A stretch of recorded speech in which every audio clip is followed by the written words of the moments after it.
Hey guys, how's it going? So today we're going to be doing a few just random planting projects. You know, we recently went down to the garden center and loaded up a trailer full of things for the pond area. When we were down there, we were looking at this plane tree, the exclamation plane tree, this one right here. We didn't pick it up that day because we thought, oh boy, this tree gets so big. I mean, between 55 and 65 feet, right? Tall, I think. Let me look. Yeah, 55 feet tall by a 35-foot spread. And you kind of need to have your placement nailed down for a tree that gets that size. So we talked about it and came out here and drove around, and you know where we had one of the forest pansy redbuds that didn't thrive, we already have a hole dug from when that tree was removed, and we thought the plane tree might be a perfect fit for this space because it will have plenty of room and it will be such a beautiful shade tree. I don't think we've got enough dirt. You don't? Maybe. Well, that looks like plenty of dirt. Okay. And then we've got some land and sea we can add in there as well. Yeah. It's nice to have a hole already prepared. That's not normal. Not normal we get to just come out here and plant a tree easily. About the right height. Maybe it needs to come up just a little bit. Just a tiny bit, possibly. Yeah, but let me show you guys the stats on this tree because this is pretty amazing.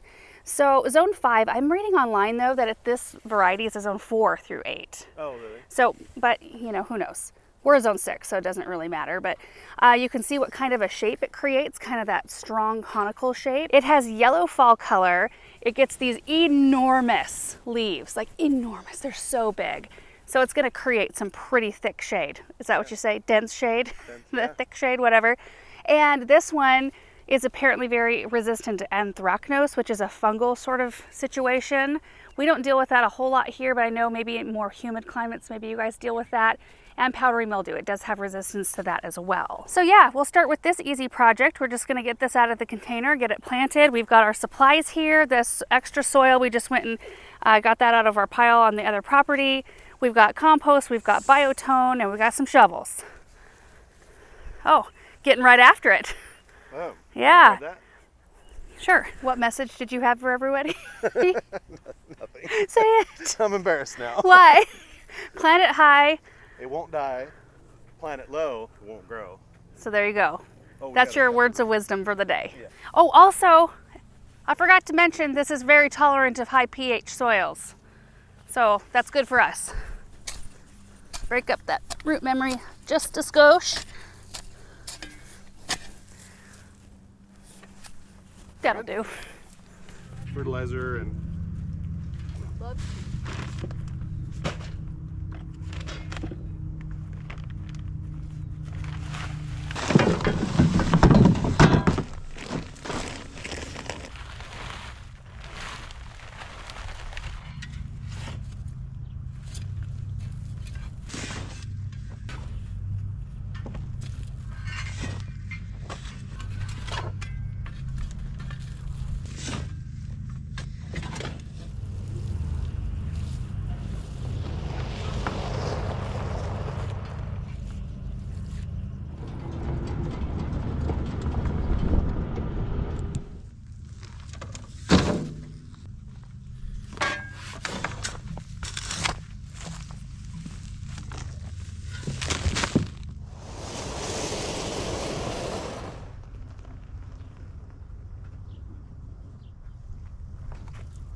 That looks really good. yeah.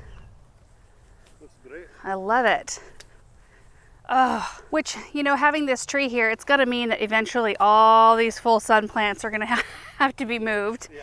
In lots and lots of years, though. Oh my goodness, you guys. You can see Paul and Bethany, they're hard at it in the dahlia patch right now. They're putting up T-posts so that we can start staking up the dahlias. They're getting tall and starting to get a lot of blooms on them. So that's exciting.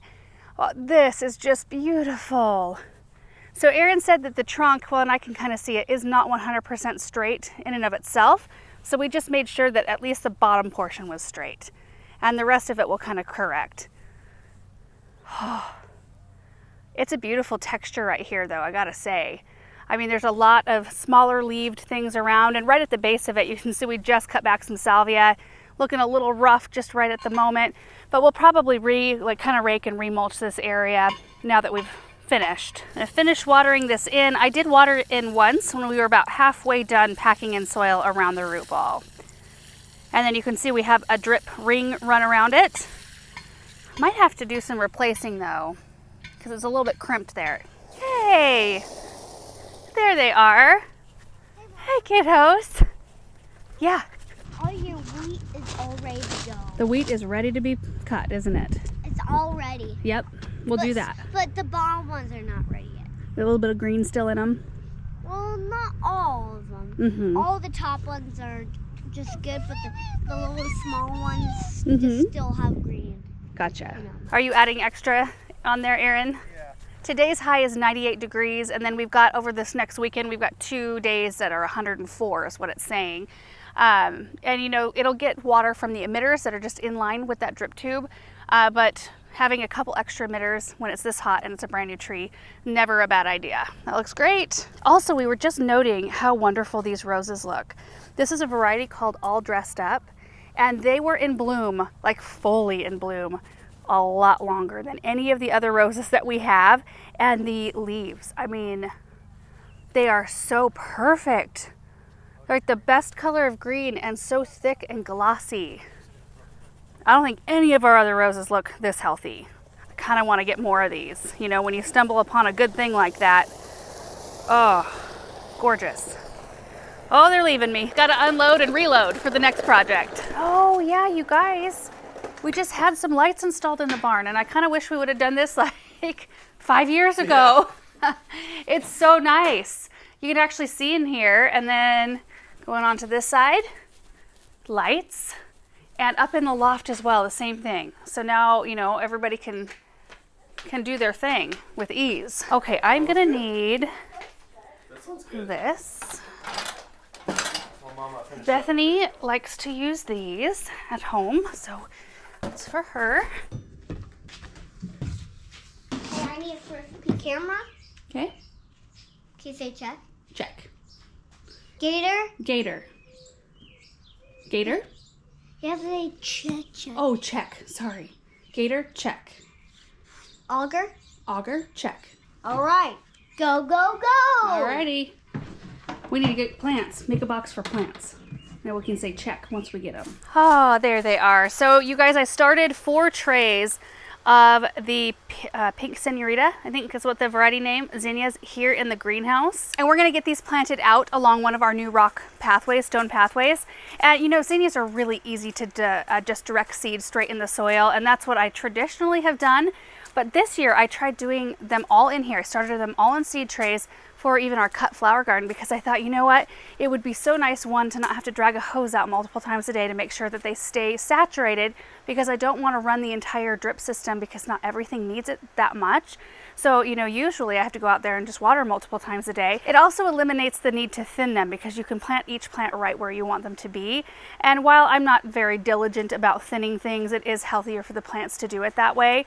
And they transplanted beautifully. They're growing beautifully out in the cut flower garden. And it's not something I'm going to do probably every single time. But in this case, where we are planting them, we have the brown drip tube with the emitter holes every 18 inches or 12 inches, something like that. And I knew if I direct seeded, I would have had very spotty germination without going out there and manually watering with the hose. Didn't want to do that. So anyway, that's why I started them in here. I'm going to go ahead and give them a little drink before we move them out, and then we're going to get them planted. Zinnias, check. Excellent. Then go, go, go.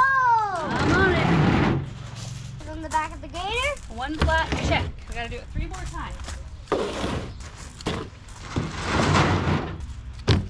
All right, guys, so right up here, our brand new rock pathway that leads up to the house and kind of to a little seating area. I have the Supertunia Mini Vista Yellow planted here, which looks so beautiful. Oh my goodness. And then we've got the Icicles Helichrysum These we wintered over in the greenhouse and they're looking great.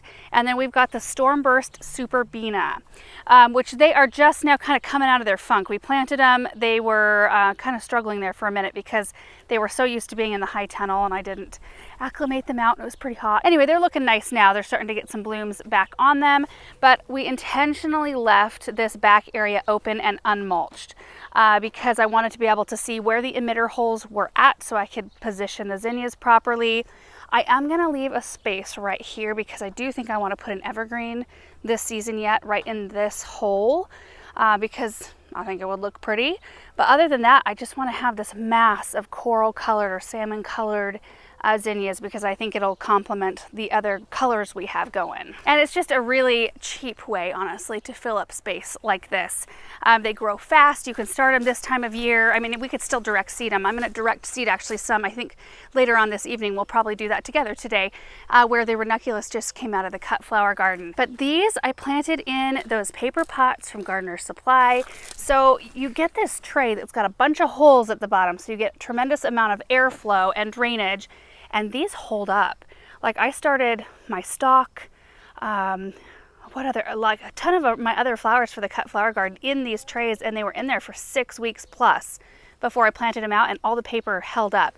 But you just grab your plant and the paper peels apart. The bottom is completely open so they get a lot of oxygen, a lot of airflow, and then you just pop that whole thing down in the ground. So like here's the next one. Look at that, you can see the roots. Like if you can take the paper off if you want, but it'll just fall apart in the soil. But just for show and tell, look at the roots. These plants, I want to say they've been in the pots for 2 weeks, maybe. Super fast. So I'm going to be using the Laura version power planter right here, where the flighting, this is called the flighting, the little piece that goes around here. We'll link it down below. But typically they come up the auger like this far. It just makes it so heavy and it's super unnecessary to have it that long for me because I'm only ever planting this size of stuff, you know, fairly shallow or shallow bulbs with this size of auger because it's a 2-inch diameter here. So I'll just be going along. I'm going to make all of my holes. We have 199 zinnias here because this one perished. After I'm done with the holes, I'm going to be putting some biotone. I'll spread that around and then we'll get them in the ground. So here we go. Mama? Yes. I think I just want your challenge out of here. My challenge? Well, that's my drawing. What is that for? Can I see? What was I drawing right there? I can't even remember what this is for. What drawing is this? Oh, you know what? I think this is when the gazebo was still here. Yeah, fireplace, the brick pathways we were gonna do, and some more formal beds around the gazebo. That's a pretty design. That would have been real pretty. How funny. And this too is still when the pergola was back there, the tool shed, and the oaks. Let's keep this bud because it's fun to remember. This is my initial drawing of the west side. This would have been pretty too on the west side of the house. Boxwoods in kind of a swoop formation. We should do that somewhere else.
Benjamin, high five on the planting.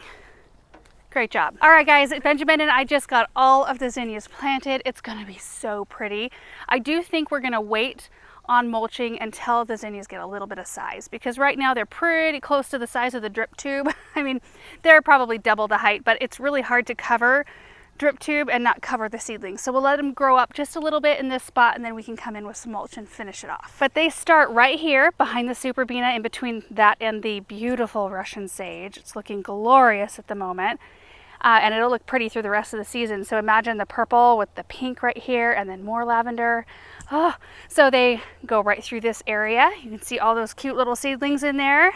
They swing back, and then we left a little space, like I said, right in here so that we could pop an evergreen in.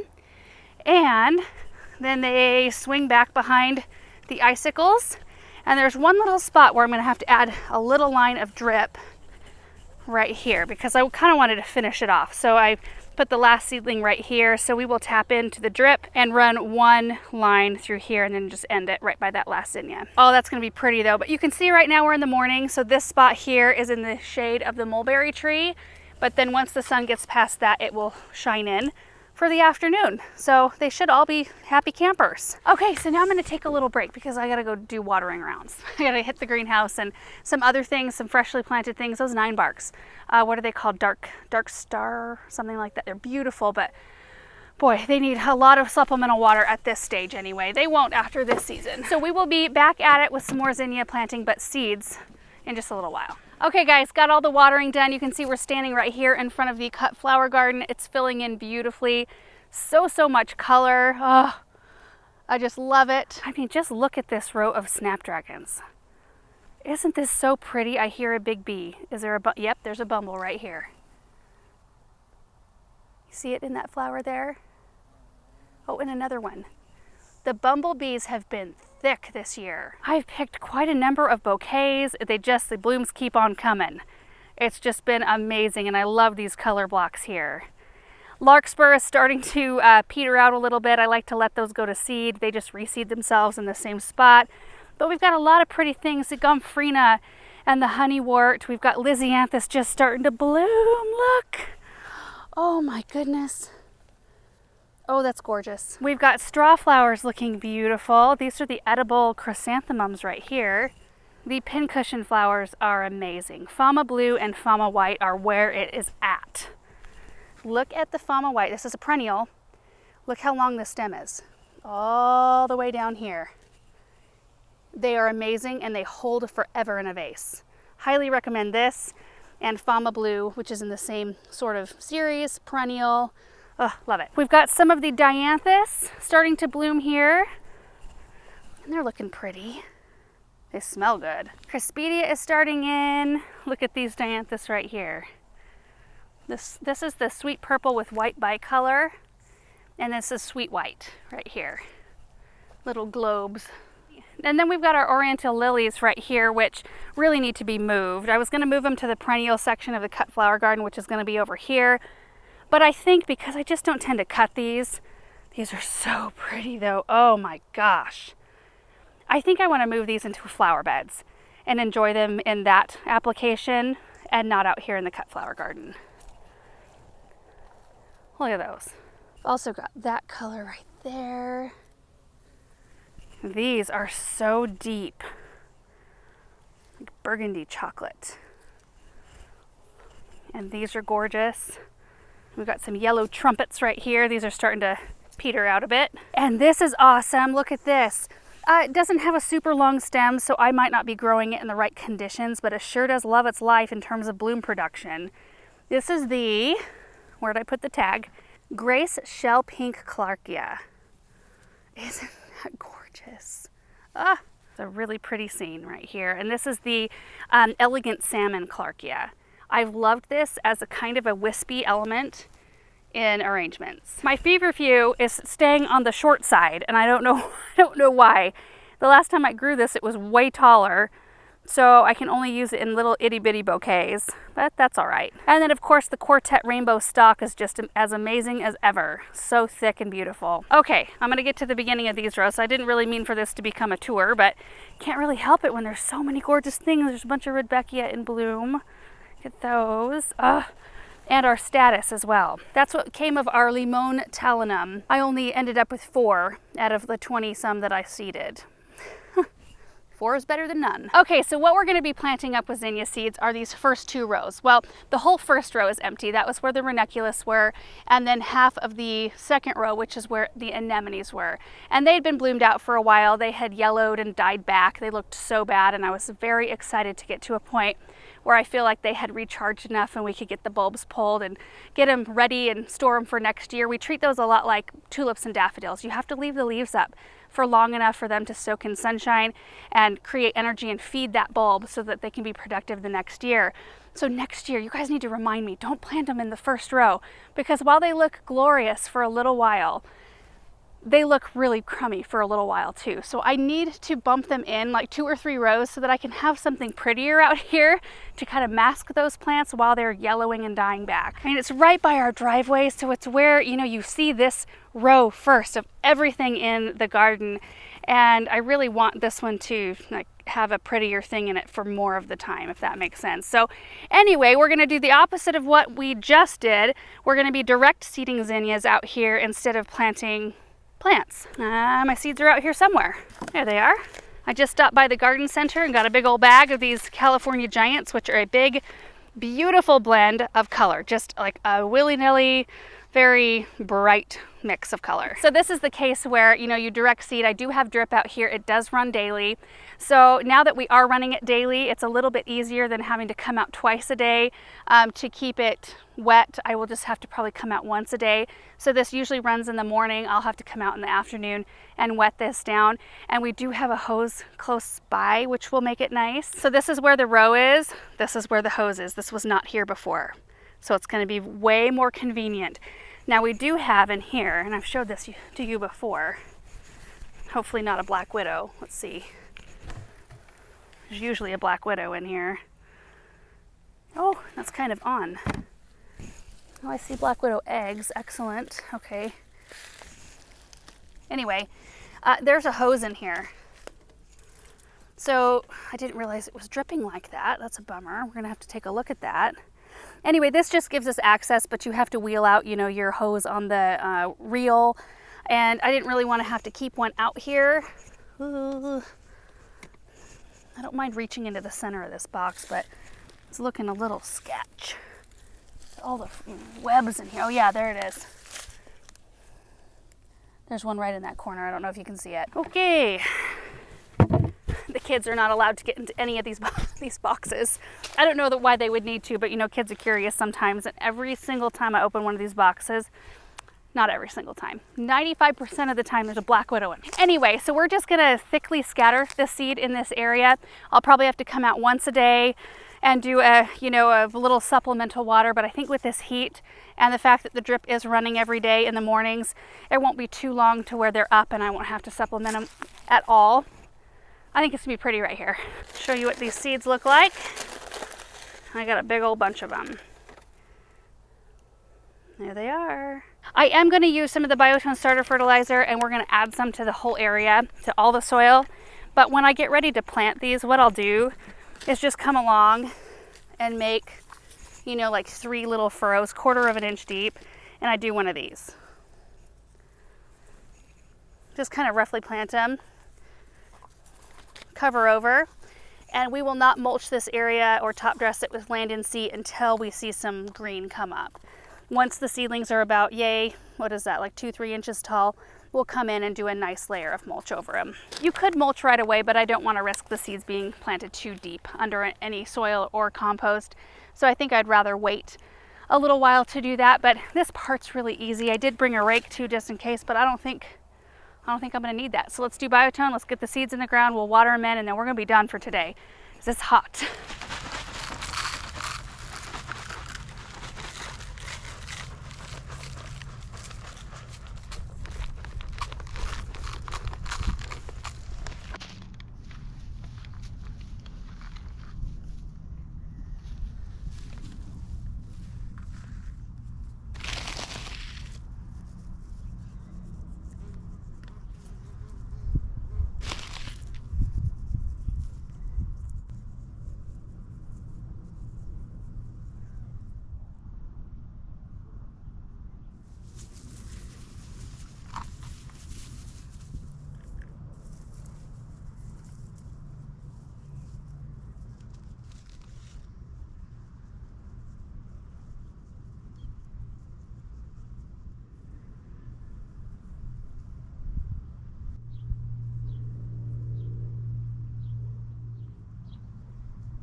All done. It looks pretty much the same right now, other than the fact that they have been watered in, so the soil looks nice and dark.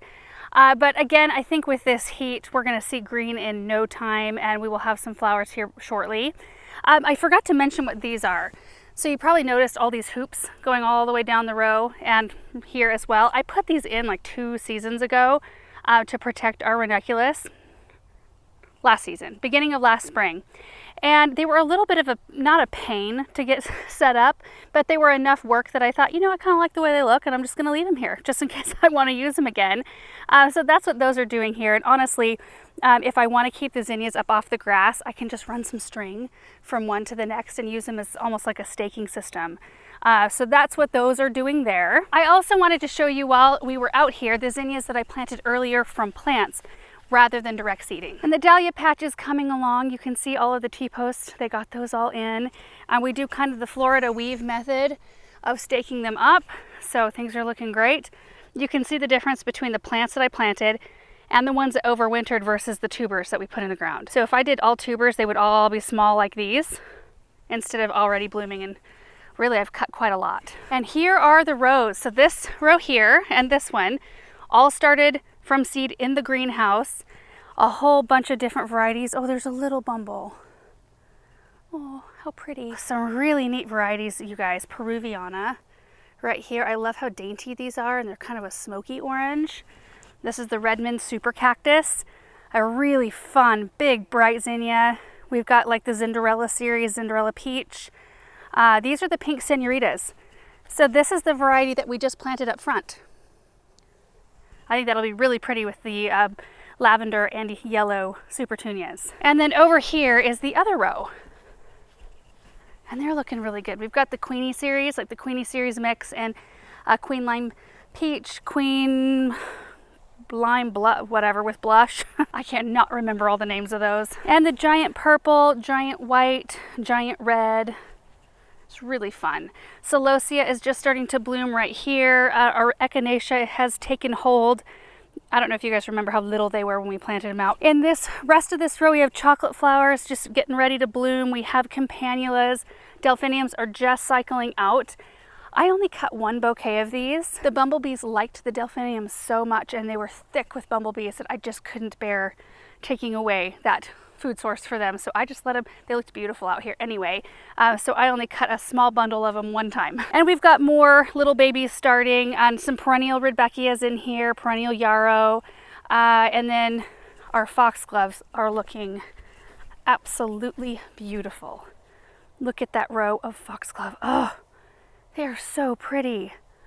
Along with our wheat, that's absolutely gorgeous. You know, I cut water to this wheat a couple of weeks ago at this point so that it would dry down, and we're going to get ready to harvest here really soon. We're going to be doing some wheat projects. I'm really looking forward to it, and I'm just so happy with the success of this project. I've never grown wheat before. Those foxglove. Oh, all of these, you guys, started from seed in the greenhouse this year. They're all varieties that bloom the first year, and they are biennial plants, so we should get blooms from the mother plant again next year, and then they will drop seed, and hopefully we can just maintain this patch. This whole section, like once we get the wheat harvested and the sweet peas over here, which are looking gorgeous, harvested, as well as a handful of other small areas where I put annual crops, this whole area, I wanted it to be dedicated to perennials only. Look at those sweet peas. Oh, can you even, like, I wish you could stand here and smell what this smells like. Oh. And side note, apricots are just about ready to pick. Oh, they're so cool. You know what? I might be able to maybe. Oh, this one. I'm going to do it. Oh, it's so good. Could probably use 1 or 2 more days on the tree, but it's so good. All right, guys, one last little area. Wanted to show you how the roses are faring here in the rose garden. Things are looking really good. I mean, you guys know a lot of these were super tiny when we planted them. What is this one? Because, oh my word, it is going for it. I really need to make labels for these.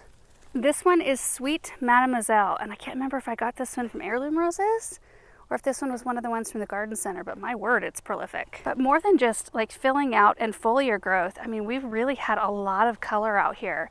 And right now they've kind of cycled out, you know, because it's just so darn hot. But most of them, if you come in here and look, like they're loaded. They're just absolutely loaded with buds. So they're priming, getting ready for the next flush. And we have room for 27 more roses here in this space. And it might be this year that we fill in the gaps, or it might be next year or the year after that. Anyway, we've made good progress, I feel like, on the rose garden, and everything's looking really good. We will do more of an official cut flower garden tour, maybe once the zinnias are up and all the rows look filled in. But it's a fun space to watch. It evolves a lot and changes a lot during the season. Anyway, guys, that is going to do it for today. Thank you so much for watching this video. I hope you enjoyed it, and we will see you in the next one. Bye.